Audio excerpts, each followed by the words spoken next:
Hello students, आज हम class 8 civics के फर्स्ट चैप्टर का ये सेकंड वीडियो है जिसमें हम पढ़ने वाले हैं द इंडियन कॉन्स्टिट्यूशन एंड की फीचर्स। तो इस वीडियो में हम जो है इंडियन कॉन्स्टिट्यूशन की खासियत के बारे में पढ़ने वाले हैं कि इंडिया का जो कॉन्स्टिट्यूशन है वो किस वजह से खास है। तो इसके की फीचर्स पढ़ने वाले हैं। जो प्रीवियस लेक्चर था जिसमें हमने मेनली डिस्कस किया था कि कॉन्स्टिट्यूशन क्या होता है और किसी भी कंट्री के लिए कॉन्स्टिट्यूशन क्या मायने रखता है। तो अगर हम बात करें 20वीं सेंचुरी तक जो इंडियन नेशनल मूवमेंट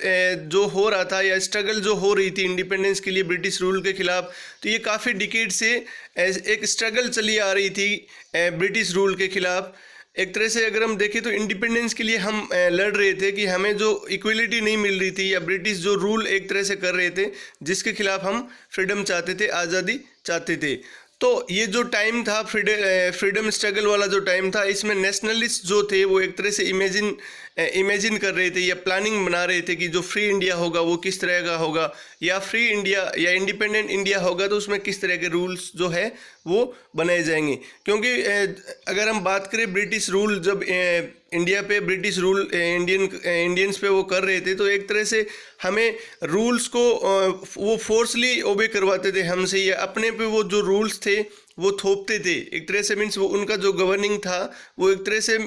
अपने को ओबे करवाते थे फोर्सली, जिसे एक तरह से अगर हम देखें तो अपनी जो फ्रीडम थी या हमें ऐसा लगता था कि हमारी राइट्स के साथ में जो है वो खिलवाड़ किया जा रहा है या हमारे को कोई राइट्स नहीं दे रहे हैं ये ब्रिटिशर्स। तो एक तरह से देखें तो ऑथोरिटेरियन जो रूल था, जो कॉलोनियन अगर हम देखें कॉलोनियन पीरियड जो था या जो इंडिया पे या इंडियंस पे ये जो रूल कर रहे थे ब्रिटिशर्स, तो ये ऑथोरिटेरियन जो रूल था जिसके खिलाफ लोगों ने आवाज़ उठाई, स्ट्रगल किए और फ्री इंडिया जो था ये एक तरह से डेमोक्रेटिक इंडिया की इमेजिनिंग करने लगे या प्लानिंग करने लगे, जिसमें सभी लोगं को इक्वली ट्रीट किया जाए या सभी लोगों को बराबर वोट देने का या गवर्नमेंट में भी पार्ट लेने का उनको अधिकार मिले। तो उनको एक तरह से अगर हम देखें तो अगर फ्री इंडिया होगा तो ये जो नेशनलिस्ट थे वो इस तरह से सोच रहे थे कि अगर हमें फ्रीडम मिल जाएगी तो हमारे जो गवर्नमेंट बनेगी उसमें सभी लोगों को इक्वली वोट देने का अधिकार देंगे। तो उसको लेके जो कॉन्स्टिट्यूशन जो था कि किस तरह से कॉन्स्टिट्यूशन बनाया जाएगा या कॉन्स्टिट्यूशन में कौन कौन से की फीचर्स डाले जाएंगे, तो ये सारे वो प्लानिंग कर रहे थे। अगर हम देखें तो what remained to be done then was to work out the ways in which a democratic government would be set up in India, कि वो कौन कौन से तरीके होंगे या वो कौन कौन से वेज होंगे जिसके थ्रू इंडिया के अंदर डेमोक्रेटिक गवर्नमेंट सेटअप की जाए और जिसमें रूल्स रेगुलेशन बनाया जाए जो अच्छे से फंक्शनिंग करे। तो इसको लेके जो है this was done note by one person, क्योंकि ये सारा जो रूल्स रेगुलेशन जो बनाने थे कि इंडिया का कॉन्स्टिट्यूशन वो किस तरह से होगा, तो कोई एक पर्सन इसको लेके ये रूल्स रेगुलेशन नहीं बना सकता था। तो एक ग्रुप बनाया गया अराउंड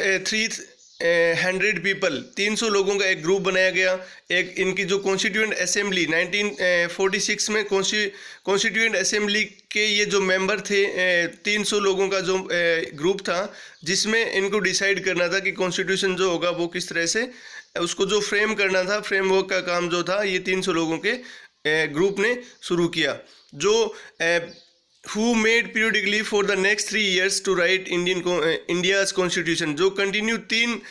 नेक्स्ट 3 सालों तक जो है इंडियन जो कॉन्स्टिट्यूशन को लेके या इंडिया का कॉन्स्टिट्यूशन किस तरह से होगा उसको लेके वो कंटिन्यू मीटिंग करते रहे, पीरियडिकली मीटिंग करते रहे कि इंडिया का जो कॉन्स्टिट्यूशन होगा वो किस तरह से होना चाहिए या उसमें कौन कौन से की फीचर्स डाले जाए। तो these members of the constituent assembly had a huge task before them. एक तरह से अगर हम देखें तो बहुत बड़ा टास्क था, क्योंकि इंडिया मीन्स बहुत बड़ा कंट्री था और इंडिया बहुत बड़ा कंट्री है और जिसमें अगर हम देखें तो अलग अलग कम्युनिटी के लोग बहुत ज़्यादा नंबर में रहते हैं। तो ये एक काफ़ी डिफ़िकल्ट टास्क था। The country was made of several different communities who spoke different language, की कंट्री के अंदर अलग अलग कम्युनिटीज़ रहती थी जिसमें अलग अलग लैंग्वेज बोलने वाले लोग या उनका जो डिफरेंट टाइप ऑफ रिलीजन था या अलग उनका रिलीजन था, उनकी कल्चर अलग थी। तो इसको देखते हुए कॉन्स्टिट्यूशन को फ्रेम करना काफ़ी एक तरह से देखे तो डिफ़िकल्ट टास्क था इनके लिए। तो जब कॉन्स्टिट्यूशन जो था लिखना शुरू हुआ इंडिया का जो कॉन्स्टिट्यूशन था, तो it was going through considerable turmoil. The partition of the country into India and Pakistan was eminent. Some of the princely states remained undecided about their future. क्योंकि जब इंडिया और पाकिस्तान का जो पार्टीशन हुआ था तो कुछ ऐसे स्टेट थे, प्रिंसली स्टेट, जो फ्री रहना चाहते थे, या वो किसी भी कंट्री के साथ में, या ऐसे भी थे कुछ ने डिसाइड नहीं किया कि उनको किसके साथ में जाना है, या कुछ ऐसे भी थे जो फ्रीडम मीन्स फ्री रहना चाहते थे, स्वतंत्र अपना अलग वो स्टेट रखना चाहते थे. तो अगर हम देखें तो the socio economic condition of the vast mass of people appear dismal. All of these issues played on the minds of the members of the constitute assembly as they draft the constitution. कि ये जो लोग एक तरह से जो princely state थे, जो सोच रहे थे कि हम फ्री रहेंगे या फ्रीडम चाहिए, अलग रहेंगे, तो इन जो ये 300 लोगों का जो मेंबर था, जो कॉन्स्टिट्यूशन फ्रेम कर रहे थे, लिख रहे थे, तो इनके माइंड में ये क्वेश्चन ज़रूर था कि किस तरह से इनको साथ में लिया जा सकता है, या इनकी बात को मान के कॉन्स्टिट्यूशन को फ्रेम किया जा सकता है. तो एक तरह से देखें तो इनके लिए they rose to the occasion and gave this country visionary document that reflect a respect for maintaining diversity while preserving national unity. कि ये इनको एक इस तरह से विजनरी डॉक्यूमेंट बनाना था, या इस तरह से इनको जो रूल्स और रेगुलेशन बनाने थे जिसमें नेशनल यूनिटी बनी रहे, डिफरेंट कम्युनिटीज़ के लोगों को एक साथ, या उस तरह की फ्रीडम मिले जिसमें इनको लगे कि ये कंट्री जो है इनके साथ में इक्वली ट्रीट कर रहा है. तो इन्होंने जो the final document also reflect their concern for eradicating poverty through socio economic reform as well as emphasising the crucial role the people can play in choosing their representative. एक तो ये कि जो सोशियो इकोनॉमिक कंडीशन है उनमें किस तरह से रिफॉर्म्स करना है, मीन्स कुछ ऐसे जो गरीब तबके के लोग थे या बैकवर्ड क्लास के थे उनको किस तरह से साथ में लेके चलना है, या उनकी जो इकोनॉमिक जो कंडीशन है उसको भी किस तरह से राइज करना है, उनको क्या अलग से राइट्स कॉन्स्टिट्यूशन में दिए जाए. तो ये भी एक तरह से फ्रेम उस टाइम में किया जा रहा था. तो यहाँ पे हम इंडियन जो कॉन्स्टिट्यूशन है उसके की फीचर्स के बारे में पढ़ने वाले हैं. की फीचर्स में सबसे पहला वाला जो है फेडरलिज्म. फेडरलिज्म का मतलब यहाँ पे होता है, हम इसको वर्टिकल डिवीजन ऑफ पावर भी कहते हैं. फेडरलिज्म को वर्टिकल डिवीजन ऑफ पावर क्यों कहते हैं? क्योंकि इसमें जो फेडरलिज्म का मतलब यहाँ पे सीधा सा समझ सकते हैं कि गवर्नमेंट जो होती है वो 2 या 2 से ज़्यादा टीयर में बंटी होती है, 2 या 2 से ज़्यादा टीयर्स में. यानी गवर्नमेंट जो होती है वो सेंट्रल, स्टेट या लोकल गवर्नमेंट जिसको हम कहते हैं, तो वो डिवाइड जो होती है गवर्नमेंट, जिसको फेडरलिज्म कहा जाता है. बहुत सारे ऐसे भी कंट्री होते हैं जिसमें केवल सेंट्रल गवर्नमेंट जो होती है केवल एक ही होती है, जिसमें स्टेट या लोकल गवर्नमेंट नहीं होती है, तो उसको फेडरलिज्म नहीं कहा जाता है. फेडरलिज्म का यहाँ पे सिंपली जो मीनिंग होता है कि गवर्नमेंट जो होती है वो डिवाइडेड रहती है, उसके टीयर होते हैं. जैसे यहाँ पे ये फेडरलिज्म इंडियन, अगर हम फेडरलिज्म की बात करें तो इसके 3 टीयर होते हैं. 3 टीयर में सबसे जो मेन जो पावर होती है वो वर्टिकल फॉर्म में रहती है. मीन्स सबसे ज़्यादा जो पावर होती है वो होती है सेंटर के पास में, उसके बाद में स्टेट गवर्नमेंट, और उसके बाद में लोकल गवर्नमेंट के पास में. तो सबसे पहला पॉइंट जो इंडियन कॉन्स्टिट्यूशन में डाला गया या की फीचर्स जो था, सबसे खास बात वो है इंडिया का फेडरलिज्म, जो इंडिया को और ज़्यादा कॉन्स्टिट्यूशन को एक तरह से देखें तो मजबूती देता है.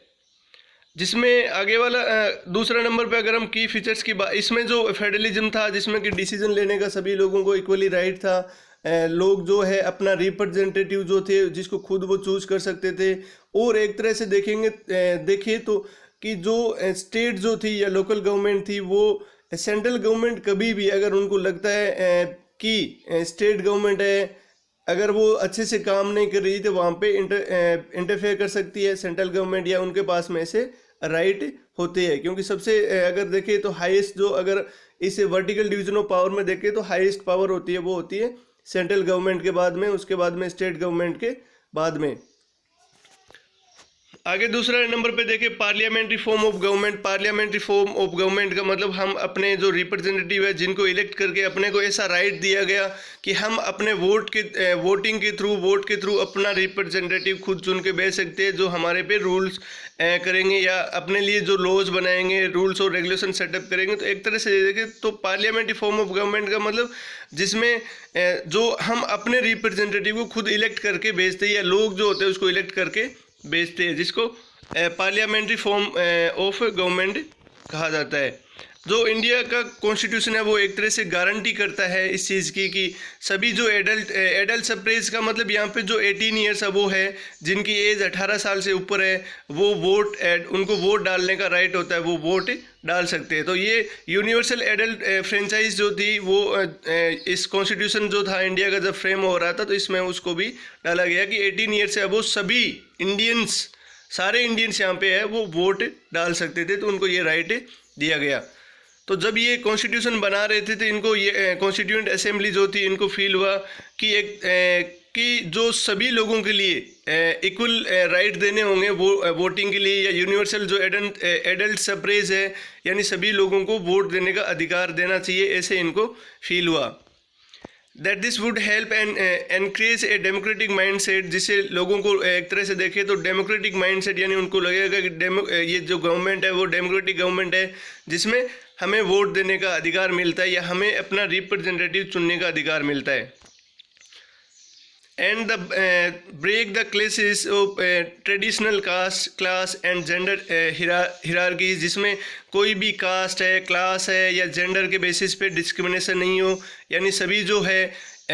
मीन्स इक्वली जो है वोट डाल सकते हैं, चाहे वो किसी भी कास्ट से हो या उनका कोई सा भी जेंडर हो। इसका मतलब अगर हम देखें तो मीन्स अपना रिप्रेजेंटेटिव है जिसको हम खुद इलेक्ट कर सकते हैं और डायरेक्ट रोल हो जाता है इंडिया के अंदर, जो रिप्रेजेंटेटिव हम चूज करके भेजते हैं। Also every citizen of the country irrespective of her और his social background can also contest in election, और ये भी राइट दिया गया कि चाहे इंडिया का सिटीजन, चाहे वो किसी भी कास्ट हो, रिलीजन हो, कोई सा भी हो, वो इन कॉन्टेस्ट इलेक्शन यानी वो चुनाव लड़ सकता है, उसको राइट चुनाव लड़ने का राइट दिया गया। और ये जो रिप्रेजेंटेटिव्स होते हैं जिनको हम चूज करके भेजते हैं वो लोगों के प्रति अकाउंटेबल होते हैं, यानी पूरे तरीके से वो जिम्मेवार होते हैं। अब हम थर्ड नंबर जो की फीचर्स है वो देखेंगे, सेपरेशन ऑफ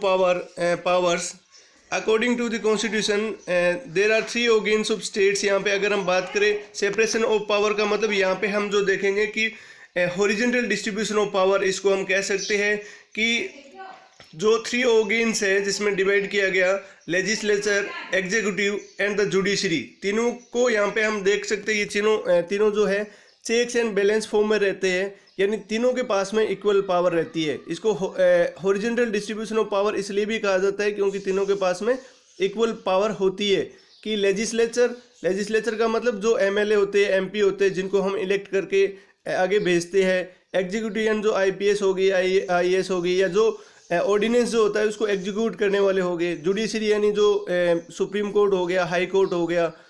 और तीनों जो होते हैं एक तरह से अगर हम देखें तो चेक्स एंड बैलेंस फॉर्म में रहते हैं, यानी तीनों के पास में इक्वल पावर होती है, कोई अपनी पावर का मिसयूज नहीं करे। इसलिए ये बहुत बार ऐसे भी होता है, हम देखते हैं कि अगर कोई लेजिस्लेचर अच्छे से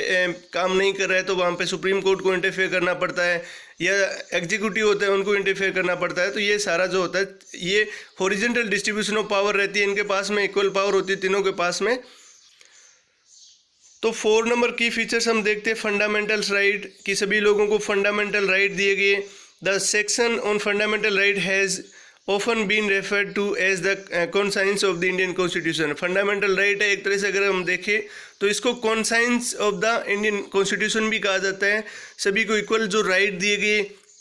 क्योंकि कॉलोनियन जब रूल चल रहा था तो सभी लोगों को इक्वल राइट नहीं थे, या हमारे को इक्वल राइट क्या राइट कोई भी राइट नहीं था, क्योंकि वो एक तरह से ऑथोरिटेरियन जो रूल थे या गवर्न कर रहे थे ब्रिटिशर्स। अगर तो इसको लेके जो कॉन्स्टिट्यूशन लिख रहे थे उनको लगा कि अगर फ्री इंडिया होगा तो उसमें किस तरह से, या इंडिपेंडेंट इंडिया होगा तो उसकी पावर जो होगी वो किस तरह से होगी, ताकि लोगों को मीन्स ऐसा नहीं लगे कि उनकी पावर को मिसयूज किया जा रहा है, जिसको हम रिप्रेजेंटेटिव बना के भेजते हैं या हम जिनको इलेक्ट करके भेजते हैं वो अपनी पावर का मिसयूज नहीं करे। तो fundamental right therefore protect citizen against the arbitrary and absolute exercise of the power by the state. Means ऐसा कि जिनको हम चुन के भेजते हैं या स्टेट हो गया, वो अपनी पावर का मीन्स मिसयूज़ नहीं करे, तो उससे भी जो है फंडामेंटल राइट्स है वो बचाता है हमें। The constitution thus the guarantees the rights of individual against the state as well as against the individual, कि एक तरह से अपने को कॉन्स्टिट्यूशन गारंटी देता है इस तरह के जो कि राइट्स के साथ में अपने वॉयलेट नहीं हो, तो अपने को एक तरह से ये गारंटी भी देता है। Moreover, the various minority communities also expressed the need for the constitution to include right that would protect their groups, कि कई ऐसे माइनॉरिटी जो कम्युनिटी वाले लोग थे जिनको मीन्स इंक्लूड किया गया कि उनके राइट के साथ में या उनका जो राइट है उसको प्रोटेक्ट किया जाए या उनके ग्रुप को प्रोटेक्ट किया जाए। इसलिए कॉन्स्टिट्यूशन में जो गारंटी दी गई rights of minorities against the majority, कि मेजोरिटी के अगेंस्ट अगर हम देखें तो माइनॉरिटी को पूरी गारंटी दी गई।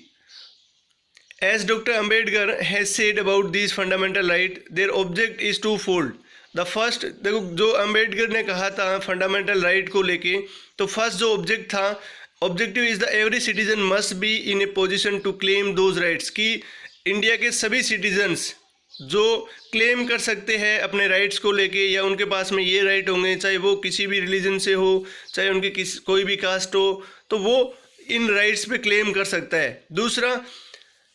These rights must be binding upon every authority that has got the power to make laws, कि ये जो लॉज जो है या ये जो राइट जो है वो एक तरह से बाइंड करता है एवरी अथॉरिटी, प्रत्येक अथॉरिटी को जो अपने पे मीन्स गवर्न कर रही है, that has got the power to make laws, जो जिनको पावर दी गई लॉज बनाने के लिए।